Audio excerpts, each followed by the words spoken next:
नमस्कार, आप देख रहे हैं पब्लिक भारतवर्ष। अभी हम मुजफ्फरपुर ज़िले के अंतर्गत पुरनी प्रखंड और रघुनाथपुर मधुबन पंचायत में है और यहाँ से मुखिया बन के आए हैं साधना झा जी और उनके प्रतिनिधित्व कर रहे हैं कालीकांत झा जी। इनसे हर एक मुद्दे पे जानने की कोशिश करेंगे, मुख्य रूप से कि इस पंचायत में क्या क्या काम हो पाया है विकास के तौर पे। आवागमन का रास्ता हो, नली गली हो, नल जल योजना हो, प्रधानमंत्री आवास योजना हो और मुख्य भी जो मुद्दे हैं उन सारे मुद्दों पे बातचीत करेंगे। नमस्कार सर, आपको हमारे साथ जुड़ने के लिए। नमस्कार। सर, सर्वप्रथम हम ये जानना चाहेंगे कि आपकी पंचायत में मुख्य रूप से जो आवागमन की रास्ता है उस पर कैसी सुविधाएं हैं, जो यहाँ के लोग कुछ कहना चाहेंगे। आवागमन की जो भी सड़कें सरकारी थी उसको हमने पक्की बनाने का काम किया है। पंचायती राज फंड के, वो 14वीं का फंड हो, पंचम राज्य वित्त आयोग का फंड हो या फिर सात निश्चय योजना के तहत भी उन राशियों से मैंने उसको पक्की बनाया है। और पंचायत की ज़्यादातर सड़कें, ऐसा कहें जो 95% सड़कें वो पक्की हो चुकी है। कुछ वैसी रास्ते जो प्राइवेट सर जमीन होके जाती हैं और जहाँ गरीबों की बस्ती है, तो वो ज़मीन के अभाव में, क्योंकि जब तक वहाँ सहमति नहीं बनती है, कई बार हम लोगों ने डीएम और उसके ऊपरी स्तर पर बात की है, तो वहाँ वैसा कोई सर्कुलर अभी तक नहीं आया जो ज़मीन को एक्वायर करके गरीबों के लिए रास्ता बनाया जाए। आज अगर सड़कें एक्वायर करके सरकारी माने भूअर्जन विभाग दे तो हम लोग उसको पंचायती राज विभाग से सड़क बनाने में काम करेंगे। तो ये यहाँ पे जो निजी ज़मीन है उनके लिए सड़क नहीं बन पा रही, क्योंकि कुछ लोग ऐसे होते हैं जो 4 लोगों का अगर सड़क है तो उसमें कुछ लोग दे पाते हैं और कुछ लोग का मना होता है कि हम इसमें नहीं दे। और जानने की कोशिश करेंगे आपके 13 वार्ड में नल जल व्यवस्था कैसी है। नल जल की व्यवस्था हमारे यहाँ वाकई बहुत ही बेहतर है। हम लोग लंबे अरसे से 13.5 का 13 नल जल हमारा अच्छी तरह चल रहा है, लोगों को समय से पानी मिल रहा है।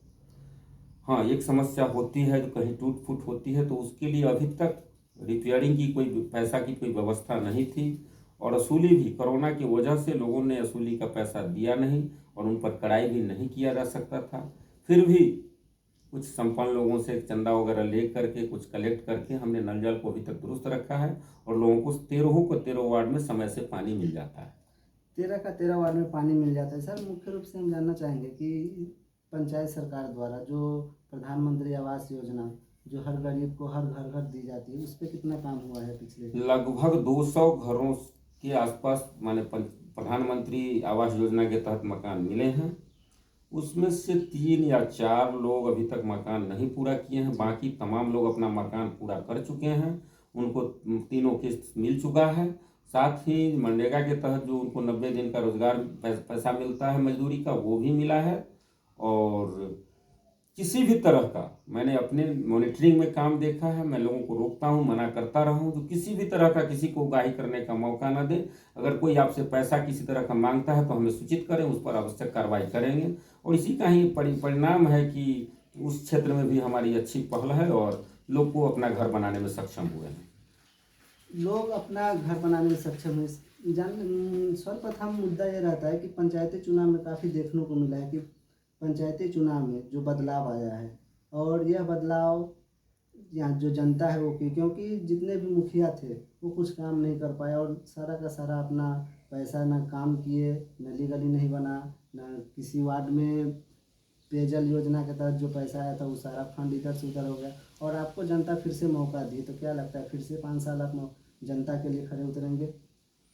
जी, मैं ऐसे बता दूं, हम लोग कम्युनिस्ट वर्कर हैं और कम्युनिस्ट लोग वाकई जनता के काम के लिए वो लड़ते रहते हैं।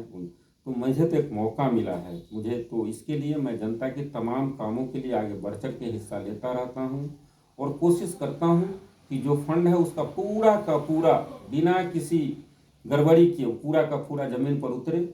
और इसी का परिणाम है कि काम की बेहतरी और लोगों को समय पर उपलब्धता। ऐसी स्थिति है कभी 12 बजे रात में भी लोगों की कोई ज़रूरत होती है तो वो नोक करना नहीं भूलते हैं और मैं समय पर पहुंचने की कोशिश करता हूं। उनके निजी जो व्यक्तिगत ज़िंदगी में भी जो परेशानी है, हमसे जहां तक पहल होता है पहलकदमी करके उनकी समस्या को दूर कर लेता हूँ। इसकी वजह से जनता ने इस चुनाव में एक नारा ही था, जो जब भी खोजता हूँ तो मुखिया उपलब्ध रहता है, तो मुझे इस तरह का मुखिया चाहिए। और इसकी वजह से जनता का जो सहयोग मिला है उसके मैं उनका आभारी हूँ। देखने को मिला है सर, जैसे कि कोरोना काल में, एक ऐसी कोरोना काल में बीमारी आई थी जो पूरे देश ये नए बीमारी से जूझ रही थी और ये ऐसा बीमारी था जिनको किसी के बारे में पता भी नहीं था। फिर भी आप कोरोना काल में किस तरीके से अपने पंचायत में जाते थे और लोगों को समझाते थे, मास्क वगैरह भी वितरण किए, तो क्या लग आपको कभी डर नहीं लगा कि कोविड का समय है और हम लोगों के बीच जा रहे हैं ऐसी कुछ? डर तो वाकई पूरी दुनिया उस बीमारी से डर रही थी, हमें भी डर लगता था, लेकिन फिर जिम्मेवारी के आगे डरने की बात नहीं थी। पूरा प्रिकॉशन लेते हुए मैं लोगों के बीच जाता था, आगाह करता था। फर्स्ट टाइम में क्वारंटाइन की व्यवस्था करनी थी। मेरे पंचायत स्तर पर 3 क्वारंटाइन सेंटर बने हुए थे। समय से उनमें खाना भिजवाना, दूसरी व्यवस्थाएं करना, बाहर से आ रहे लोगों को जांच के लिए पुरानी भिजवाना, वहाँ से उन्हें क्वारंटाइन सेंटर पर रखवाना, उसकी सारी व्यवस्था करना। डर तो था जो हमें भी इफेक्ट हो सकता है, लेकिन उसके साथ साथ हमें जो भी हो, हम जब तक ठीक ठाक हैं, जनता की सेवा करना, जरूरत पर खरा उतरना, ये मेरा ये मेरे लिए बहुत ही जरूरी था, मेरा फर्ज बनता था और मैंने उसको पूरा किया। वो मास्क का वितरण हो, सैनिटाइजेशन हो, जो भी है उसको मैंने समय पर पूरा करने का काम किया और कोरोना काल से हम सब लोग उबर पाए। आपके पंचायत में उप स्वास्थ्य केंद्र और शिक्षा के लेके क्या व्यवस्था है? ये आंगनबाड़ी वगैरह में कैसी पढ़ाई चल रही है? बच्चे की उपस्थिति हो रही है, टीचर सब आ रहे हैं, आप इसकी मॉनिटरिंग करने जाते होंगे, तो क्या लगता है वहाँ पे? आंगनबाड़ी की व्यवस्था हमारे यहाँ 13 आंगनबाड़ी केंद्र हैं। एक वार्ड में दो है, एक मिनी है, एक मेन है, और एक वार्ड में अभी तक बहाली नहीं हुई है। 2 ऐसे केंद्र हैं जहाँ की पक्का मकान सरकारी बिल्डिंग बना हुआ है, बाकी प्राइवेट बिल्डिंग में चलता है।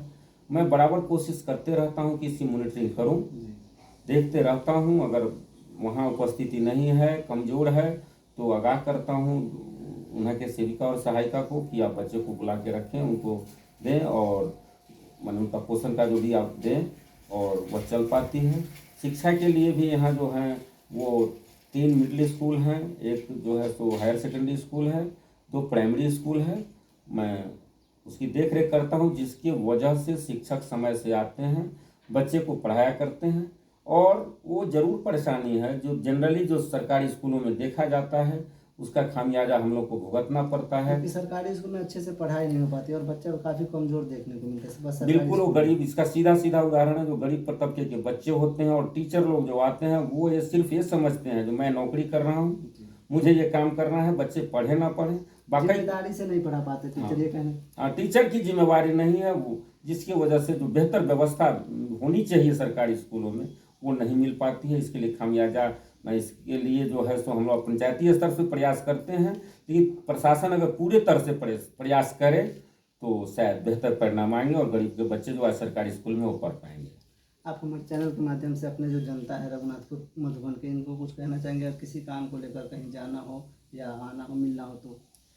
मैं यहाँ की जनता का शुक्रगुजार हूँ जो उन्होंने मुझे दोबारा मौका दिया, और मैं यहाँ के लोगों को कहना ये चाहूँगा कि उनकी जो भी परेशानी हो वो मुझे डायरेक्ट बतावे, किसी बहकावे भुलावे में ना आवे, क्योंकि सरकारी योजनाओं को झांसा दे करके वसूली करने वाले लोग हैं समाज में, इसलिए मैं उनसे बचने के लिए आगाह करूँगा। जो भी बात है डायरेक्ट करे, मैं सही से उनको बताऊँगा। यही मैं यहाँ की जनता को आगाह करना चाहूँगा, और पंचायती राज व्यवस्था को सहयोग करते रहें, अपनी समस्याओं को साथ बैठ करके फिर आगे का प्लान करते रहें, यही मेरा उनके साथ कहना होगा। तो ये थे कालीकांत झा जी, जो जिनसे हम बातचीत कर रहे थे। पिछले बार भी मुखिया पद पे ये थे और अपने पंचायत में काफ़ी ज़्यादा अच्छे तरीके से काम किया। आवागमन का रास्ता हो, पंचायत में किसी तरह की जो सुविधा दी जाती है यहाँ के लोगों को, उन सारे सुविधा पे काम करें। और सबसे बड़ी बात कि इनके पंचायत में जो 13 वार्ड है, वहाँ पे पूर्ण रूप से नल जल पेय योजना के तहत जो मुख्यमंत्री जी का ड्रीम प्रोजेक्ट था, उस पर पूरा काम हुआ है।